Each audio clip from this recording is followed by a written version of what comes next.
Hello बच्चों, कैसे हैं आप। आई होप कि आप सब अच्छे होंगे, स्वस्थ होंगे।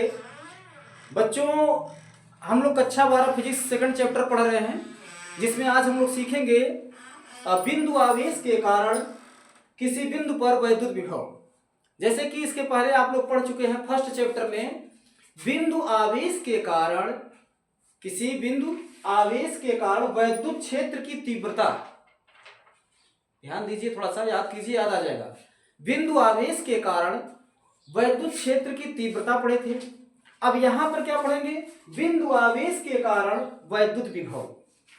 तो इसके लिए बच्चों करेंगे क्या? जैसे कि देखिए, मान लीजिए यहां पर प्लस क्यू आवेश है, प्लस क्यू आवेश, और यह एक ऐसे माध्यम में रखा गया है जिसका परावैद्युतांक K है। अब यहां से ये बिंदु O पर रखा गया है, बिंदु O पर रखा गया है, या ऐसा करते हैं यहाँ इसको ऊपर माने, यहाँ बिंदु O, बिंदु O पर एक क्यू आवेश है। यहां से R दूरी पर, R दूरी पर एक बिंदु P है, R दूरी पे एक बिंदु P है, जहां पर हमको वैद्युत क्षेत्र वैद्युत विभव की गणना करना है। बिंदु आवेश, जिसे अगर ये बिंदु आवेश है Q, तो इसके कारण तो वैद्युत क्षेत्र उत्पन्न नहीं हो जाएगा, कन्फर्म है। तो R दूरी पर कोई बिंदु P है जहां पर हमको वैद्युत विभव निकालना है, इसके लिए सूत्र स्थापित करना है। तो करेंगे क्या? अब जैसे कि हम जानते हैं वैद्युत विभव क्या होता है, जब किसी परीक्षण आवेश को कहां से, अनंत से किसी बिंदु पर लाया जाए, अनंत से किसी बिंदु पर लाया जाए, तो वहां जो कार्य किया जाता है उस कार्य को उस बिंदु पर क्या बोलते हैं? वैद्युत विभव। तो इसके लिए हमको करना क्या है भाई? अनंत से यहां बिंदु P तक की दूरियों को हम छोटे छोटे खंडों में विभक्त कर लेंगे। इसी प्रकार से हम मानते हैं कि माना एक बिंदु यहां है, एक बिंदु यहां है जिसको हम मान सकते हैं, मान लीजिए M, एक बिंदु यहां पर है N, ऐसे MN, मतलब आवेश। हम देखिए, विभव की परिभाषा के अनुसार तो वही होगा कि अनंत से आवेश को लाया जाए, तो हम अनंत से आवेश को ले आएंगे, लेकिन सूत्र को स्थापित करने के लिए, इसको हल करने के लिए, सूत्र को लाने के लिए हमें कुछ बीच से, अनंत के पहले से मान करके गणना करेंगे और फिर अनंत तक पहुंचेंगे। तो इसके लिए हम करेंगे क्या? पहले हम मान लिए कि जो ये प्लस क्यू आवेश, क्यू नॉट आवेश है, परीक्षण आवेश, वो यहां पर रखा गया है N पर, ऐसे ऐसे इस तरह से। और ये जो N है, N यहां बिंदु O से X दूरी पर है, यहां से यहां तक की दूरी है बच्चों X, इसको हमने X मान लिया। ध्यान समझिए, बहुत सरल है, कठिन नहीं है, केवल शुरुआत आप समझ लीजिए अच्छी तरह से। बस किसी चीज की शुरुआत जब अच्छी होती है ना, तो अंत भी बहुत बेस्ट होता है, बहुत अच्छा होता है। तो यहां पर हम बिंदु O पर प्लस क्यू आवेश को रखे हैं, और क्यू आवेश से R दूरी पर बिंदु P है जहां पर हमको विभव की गणना करनी है। इस गणना करने के लिए हमें करना क्या पड़ेगा? जो प्रोसेस करना पड़ेगा वो आपके सामने मैं बता रहा हूं कि यहां बिंदु N और M हम मानेंगे, और ये मानते हैं कि आवेश, परीक्षण आवेश क्यू नॉट N पर रखा है, और N से इस क्यू नॉट को मैं ले आऊंगा M पर, जिसके लिए हमको थोड़ा सा आवेश को विस्थापित करना पड़ेगा। और वह थोड़ी सी दूरी हमने मान लिया बच्चों यहां पर dx, वो छोटी सी दूरी को हमने क्या मान लिया? dx मान लिया। अब यहां से यहां तक हमको इसको विस्थापित करना है क्यू नॉट को।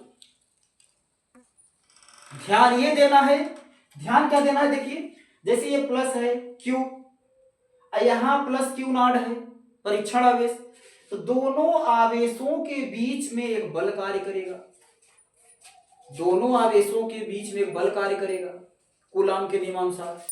x दूरी पर स्थित दो बल हैं और दोनों के बीच में बल कार्य करेगा। लेकिन इस बल की दिशा किधर होगी बच्चों? जो इस पर बल लगेगा उस बल की दिशा किधर होगी? उस बल की दिशा इधर बाहर की ओर होगी, बाहर की ओर। क्यू के कारण इस पर जो बल लगेगा उस बल की दिशा तो बाहर की ओर होगी। लेकिन मैं क्या कर रहा हूं? मैं इस आवेश को n से m की ओर ला रहा हूं, n से m की ओर। मतलब जिधर बल लग रहा है उसका विपरीत। बल अगर उत्तर लग रहा है तो हम किधर जा रहे हैं? दक्षिण विस्थापित कर रहे हैं। आवेश पर बल इधर की ओर लग रहा है, लेकिन विस्थापन तो हम इधर कर रहे हैं, n से m की ओर। तो ये बात आपको ध्यान रखना होगा। तो विस्थापन क्या हो जाएगा? यहां हम जो विस्थापन हो रहा है उसको हम माइनस में लेंगे, जो विस्थापन हो रहा है उसको माइनस में लेंगे। इतना ध्यान रखिए। क्यों? जब बल के विपरीत में विस्थापन हो, किसी वस्तु पर बल लगाया जाए और वस्तु बल की विपरीत दिशा में विस्थापित हो जाए तो वहां पर हम विस्थापन को ऋणात्मक ले सकते हैं। जैसे कार्य बराबर बल गुणित बल की दिशा में विस्थापन होता है। बल की दिशा में विस्थापन अगर ना हो तो क्या होता है? माइनस कॉस क्या कहते हैं? कॉस थीटा हो जाता है। कार्य बराबर एफ डी कॉस थीटा। अब कॉस थीटा क्या है? थीटा क्या है? कोण है, बल की दिशा से बना कोण। अब बल की दिशा उत्तर, अब विस्थापन दक्षिण, तो कोण कितना होगा? 180, अर्थात माइनस तो हो ही जाएगा। तो यहां पर हम ऐसे समझेंगे। पहले इसके लिए बच्चों आपको लिखना पड़ेगा, कुछ पॉइंट है जिसको कि पूरा ये कथन पूरा लिखना पड़ेगा। जो आपने माना है, आपने क्या क्या माना है, क्या किए हैं, यहाँ पर कौन सी दूरी कितना है, ये सारी बातें आपको लिखनी पड़ेगी। तो यहाँ हम सबसे पहले लिखेंगे माना एक आवेश, माना कोई आवेश, माना कोई आवेश, माना कोई आवेश। कोई आवेश क्या है? प्लस क्यू है। कोई आवेश क्या है? Plus Q. तो यहां हम मान सकते हैं माना कोई आवेश क्या है? Plus Q. बिंदु O पर, या ऐसे लिखिए माना कोई आवेश प्लस क्यू के परावैद्युतांक, के परावैद्युतांक, के परावैद्युतांक वाले माध्यम में, के परावैद्युतांक वाले माध्यम में बिंदु O पर स्थित है। बिंदु O पर स्थित है, अर्थात यहां पर आप देख रहे हैं कि प्लस क्यू आवेश कहां पर स्थित है? बिंदु O पर। ऐसे माध्यम में रखा गया है बच्चों जिसका परावैद्युतांक क्या है? K है। माध्यम का परावैद्युतांक K है, बिंदु O पर रखा गया है। O से, बिंदु O से बिंदु O से R दूरी पर, R दूरी पर बिंदु P है, बिंदु P है, जहां हमें वैद्युत विभव ज्ञात करना है। हमें वैद्युत विभव ज्ञात करना है, वैद्युत विभव ज्ञात करना है। माना O से X दूरी पर, N पर, X दूरी पर स्थित N पर, ये बिंदु N है, N पर अर्थात बिंदु N पर परीक्षण आवेश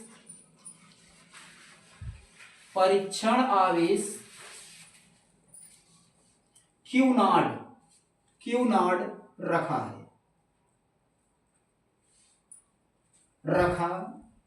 है।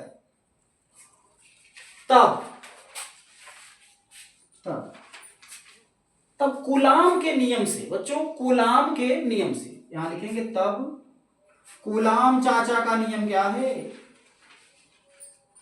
कूलाम के नियम से, कूलाम के नियम से परीक्षण आवेश पर लगने वाला बल, कूलाम के नियम से परीक्षण आवेश पर लगने वाला बल, परीक्षण आवेश पर लगने वाला बल क्या हो जाएगा बच्चों? F बराबर क्या पढ़े आप? 1/4πε0 के Q1 into Q1 into Q2 अपान R, Q1 इंटू Q2 अपान R से, ये सूत्र आप पढ़े 1/4πε0 Q1 इंटू Q2 अपान R square, Q1 into Q2 अपान R स्क्वायर होता है बच्चों यहां पर, R स्क्वायर से। अब देखिए यहां क्या करना है, ये तो कूलाम चाचा का नियम है, कूलाम ने नियम दिया था, इसके आधार पर अब देखिए यहां लिखे ना कूलाम के नियम से, कूलाम के नियम से परीक्षण आवेश पर लगने वाला बल। अब यहां Q1 क्या है? Q1 केवल Q है, Q1 को मैंने क्या माना? केवल Q। अब Q2 क्या है बच्चों? Q नॉट, यहां हम लिख देंगे Q नॉट, अर्थात ये Q1 है, ये Q2 है, ठीक। अब जो दूरी है, दूरी यहां पर बच्चों क्या है? यहां से यहां तक दूरी है x, अर्थात R स्क्वायर ना लिख करके मैं यहां लिख दूंगा क्या? x square. एक कौन से सूत्र से आया था? 1/4πε0 के Q1 इंटू Q2 अपान R स्क्वायर, इसी सूत्र से ये आ गया। कोई दिक्कत, कोई प्रॉब्लम नहीं, यहां पर ये बल का मान आ गया। अब देखिए ये जो बल इस पर लगा Q नॉट पर, ये बल लगा है बाहर की ओर, क्यों? क्योंकि ये भी धन है और ये भी धन में है, धनात्मक आवेश धनात्मक आवेश, तो ये बाहर की ओर बल लगा है। लेकिन मैं क्या करूंगा, इस Q नॉट को N से M की ओर ले आऊंगा, अर्थात N से M तक ले आऊंगा, तो यहां लिखूंगा Q नॉट को N से M तक dx दूरी विस्थापित करने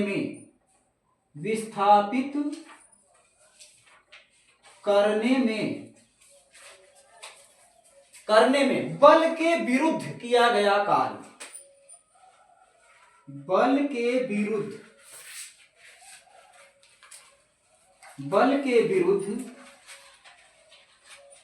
किया गया कार्य। बच्चों यहां पे ध्यान रखना होगा, बल तो लगा है बाहर की ओर, अब मैं आवेश को ले जा रहा हूं अंदर की ओर, तो विरुद्ध, बल के विरुद्ध कार्य कर रहा हूं, इसलिए। अच्छा एक बात और, बहुत छोटी सी दूरी मैंने विस्थापित किया है, dx दूरी, बहुत छोटी सी दूरी, कितना? dx। तो dx जब छोटी सी दूरी विस्थापित किए हैं तो कार्य भी छोटा सा किया गया।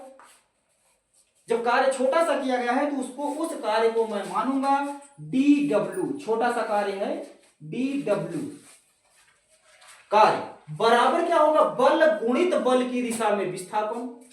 बल क्या है बच्चों? ये आया है, देख लीजिए यहां 1/4πε0, 1/4πε0 के into Q not upon x square, ये क्या है? बल।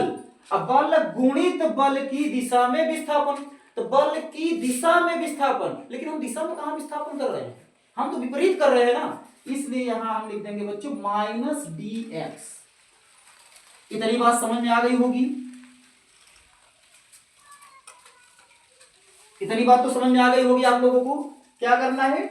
dw मतलब छोटा सा कार्य, छोटा सा विस्थापन हुआ तो छोटा सा कार्य होगा, स्वाभाविक सी बात है।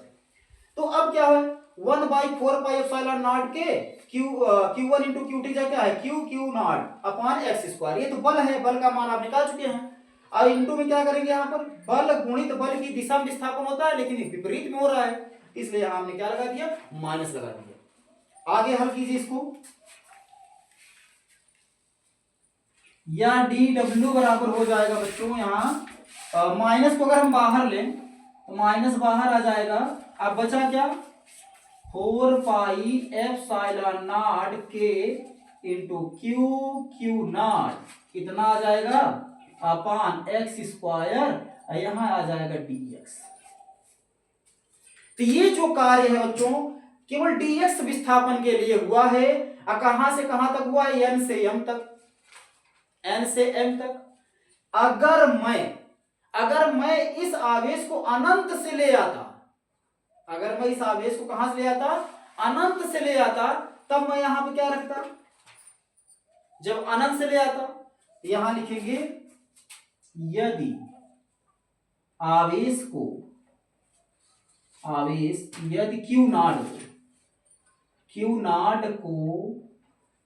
यदि क्यू नॉट को कहां से अनंत से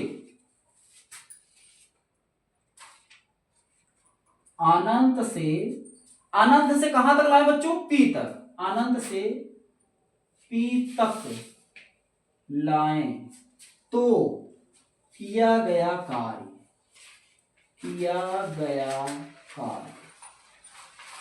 तब किया गया कार्य क्या होगा बच्चों, इसका हम समाकलन कर लेंगे।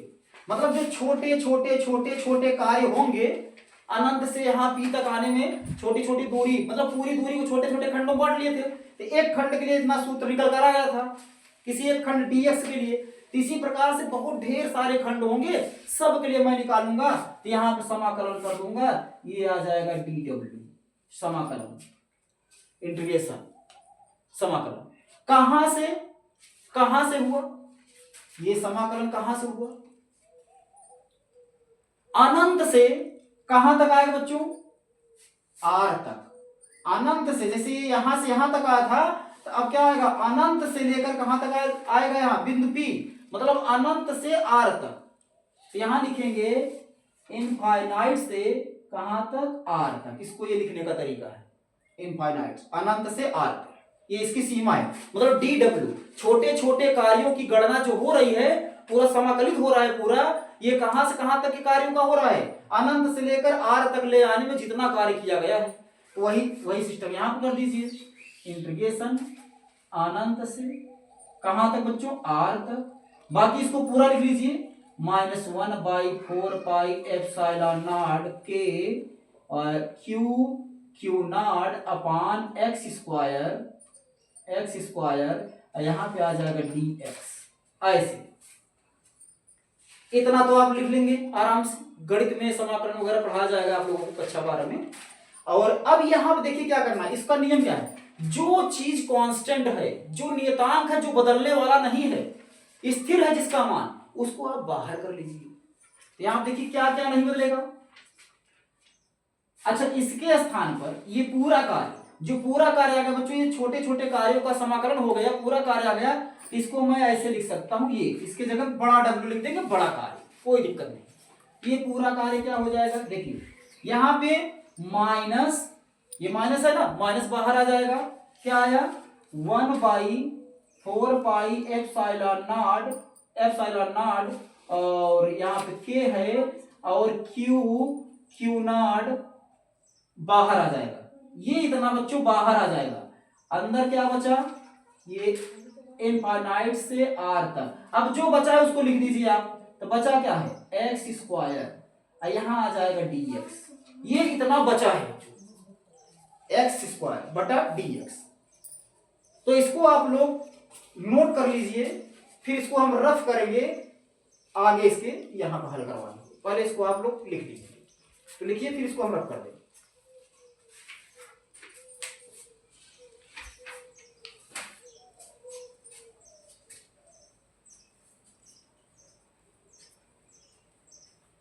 ठीक है बच्चों, इसको हम रफ कर दे रहे हैं।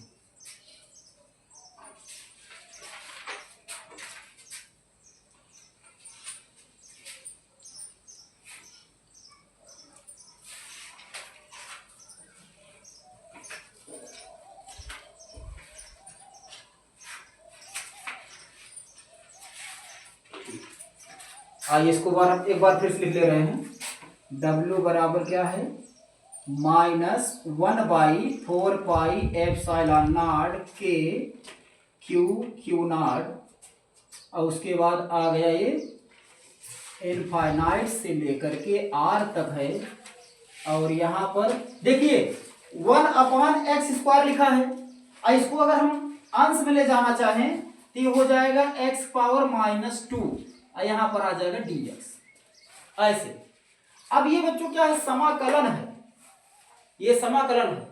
और समाकलन का सूत्र आपको पता होना चाहिए। अगर आप समाकलन का सूत्र जानते रहेंगे तो बड़े आसानी से कर सकते हैं। यहां लिखेंगे चूंकि, देखिए हम समाकलन का सूत्र लिख रहे हैं, चूंकि इंटीग्रेशन x⁻n dx अगर ऐसे है, अर्थात x घात में कुछ दिया गया है, x⁻n है, तो इसमें हमको करना क्या पड़ेगा, इसका जब हम समाकलन करेंगे तो समाकलन का सूत्र होगा बच्चों x⁻n+1/n+1, ये सूत्र होता है, चूंकि इतना बराबर इतना।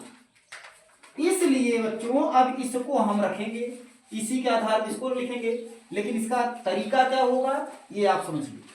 तो जैसे हम पहले केवल इतने का मान निकाले, देखिए W बराबर क्या हो जाएगा 1/4 पाई एप्सिलॉन नॉट के क्यू नॉट। देखिए इसके आधार पर अगर हम मान यहां रखना चाहें, देखिए थोड़ा सा हल करते हैं यहाँ पर, बाकी ये जो लिमिट दिया रहता है, सीमा दिया रहता है, तो उसके लिए हम अलग से हल करते हैं, कोष्टक वगैरह लगाया जाता है।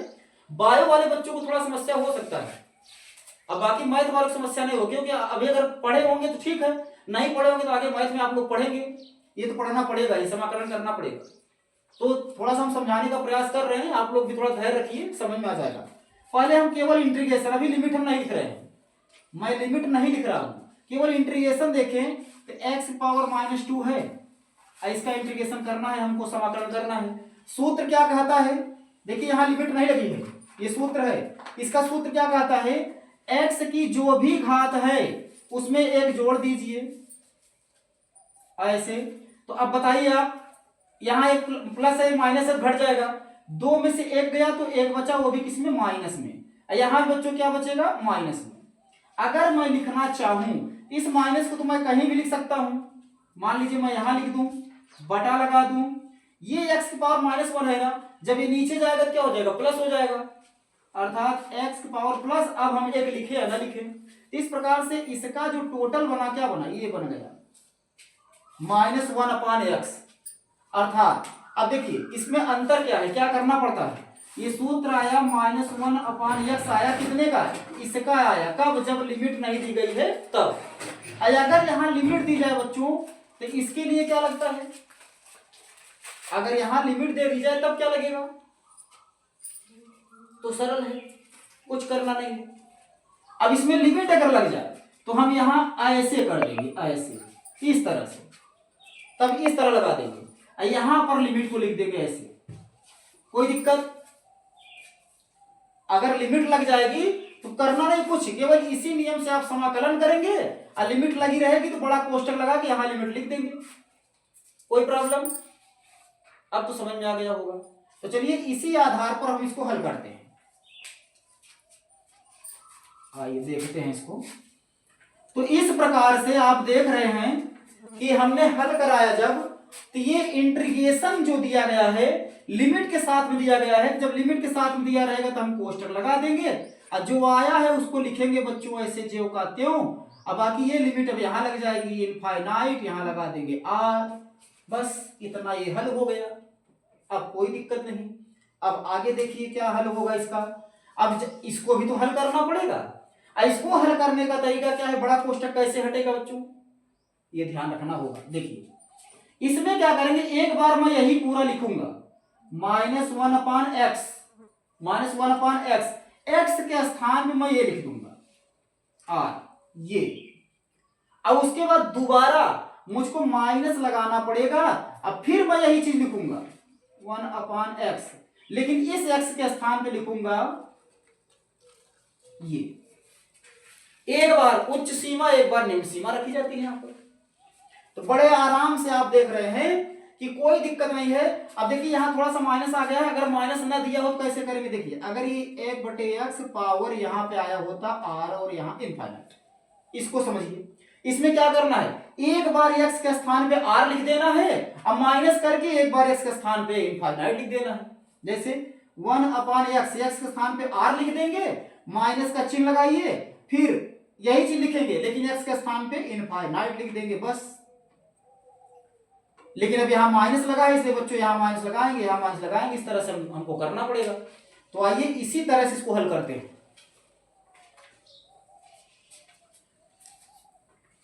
चलिए ठीक, W बराबर -1/4πε0 के क्यू नॉट। अब इसको देखिए हम हल कैसे करेंगे, एक बार तो यही लिखना पड़ेगा -1/x, x का स्थान पे r लिख लेंगे, फिर एक बार सूत्र ही कहता है कि माइनस लगाइए, अब फिर यही चीज लिखिए पूरा 1/x, लेकिन अब x का स्थान क्या लिखेंगे, इनफाइनाइट, ऐसे लिखेंगे, कोष्टक बंद कर दीजिए, बस हो गया, इसका भी काम खत्म। अब आगे 4πε0 के क्यू नॉट। अब यहां देखिए ये आ जाएगा -1/r। अब बच्चों ये क्या होगा, यहां माइनस लगा रहेगा, ध्यान रखिएगा, माइनस माइनस प्लस 1/इनफाइनाइट, इससे कोई मतलब नहीं है, इसका मान 0 होता है, इसका मान क्या है, 0 है, इससे कुछ मतलब नहीं, अर्थात इसको हम छोड़ देंगे, इसको हम क्या करेंगे, छोड़ देंगे। जब इसे मैं छोड़ दिया इतना, देखिए अनंत कब आता है, जब किसी संख्या में हम 0 का भाग देते हैं तब अनंत आता है। अगर मैं इसके स्थान पर, जैसे 1 है, इसके स्थान पर मैं 0 और सॉरी मान लीजिए कुछ रख दूं 1/0, तो 0 ऊपर जाएगा बच्चों, तो ये क्या कर देगा, 0 का नाम 0, पूरा 0 आया ना। जब 0 आ गया तो इसको हम क्या करेंगे, छोड़ देंगे, इसकी वैल्यू ही नहीं रखेंगे, यहाँ पर कुछ नहीं है, इसका मान ही। तो बचा क्या, -1/r, और ये माइनस इस माइनस को क्या करेगा, माइनस माइनस क्या करेगा, प्लस कर देगा, ये माइनस इस माइनस क्या करेगा, प्लस कर देगा। तब देखिए क्या बना, W बराबर ये माइनस दोनों मिलकर हो गए प्लस। तो जब प्लस हो गया तो बचा क्या, प्लस तो लगाएंगे नहीं, प्लस तो माना जाता है, 4πε0 के यहां क्या आएगा, क्यू नॉट, अब बटे में क्या आ गया, r। तो ये सूत्र है किसका, कार्य का। किसका सूत्र है बच्चों, ये कार्य का है। इसको मिटा दे, अब इसको हम रख कर दे रहे हैं।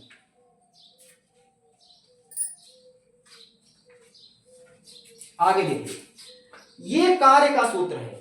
अब अगर मैं पक्षांतर करूं, क्यू नॉट को इधर ले आऊं, क्यू नॉट को मैं अगर इधर ले आऊं तो क्या होगा, देखिए यहां समझिए, क्यू नॉट को अगर ले आए तो W, अब ये चीज यहां अंश में है, इधर आ जाएगा बटे में, तो ये हो जाएगा क्यू नॉट बराबर, इधर क्या बचा, 1/4πε0 के इंटू क्यू अपान क्या बचा है, केवल r।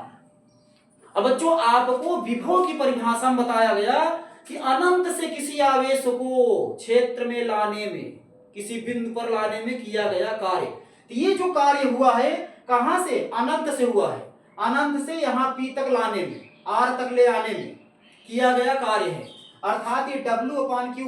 अब ऐसे भी देख लीजिए, जो चीज बटे में वो एकांक है, तो एकांक धन परीक्षण आवेश को लाने में किया गया कार्य। आप ध्यान दीजिए, दिमाग को जोड़ डालिए, आपको याद आ जाएगा कि हम पढ़ाए थे V बराबर W/Q नॉट, V बराबर W/Q नॉट, याद आ गया होगा। अर्थात जहां पर ये W/Q नॉट है, मैं वहां चाहूं तो V लिख सकता हूं, कोई दिक्कत नहीं। तो ठीक है, W/Q नॉट के स्थान पर मैं V लिख दूंगा, विभव। ये यहां लिख देते हैं, यहां लिखेंगे चूंकि V बराबर विभव, V बराबर क्या होता है, W/Q नॉट, इसलिए जहां W/Q नॉट है मैं वहां लिख दूंगा V, इसलिए V बराबर, अब ये बन गया बच्चों 1/4πε0 के इंटू क्यू अपान r। तो ये आ गया विभव का सूत्र, इतना क्या बोल्ड। बिंदु आवेश के कारण वैद्युत क्षेत्र की तीव्रता, वैद्युत विभव, बिंदु आवेश के कारण वैद्युत क्षेत्र पढ़ा चुके हैं ना एक बार, इसीलिए बात आ जाती है क्षेत्र की तीव्रता की, लेकिन पढ़ क्या रहे हैं, वैद्युत विभव।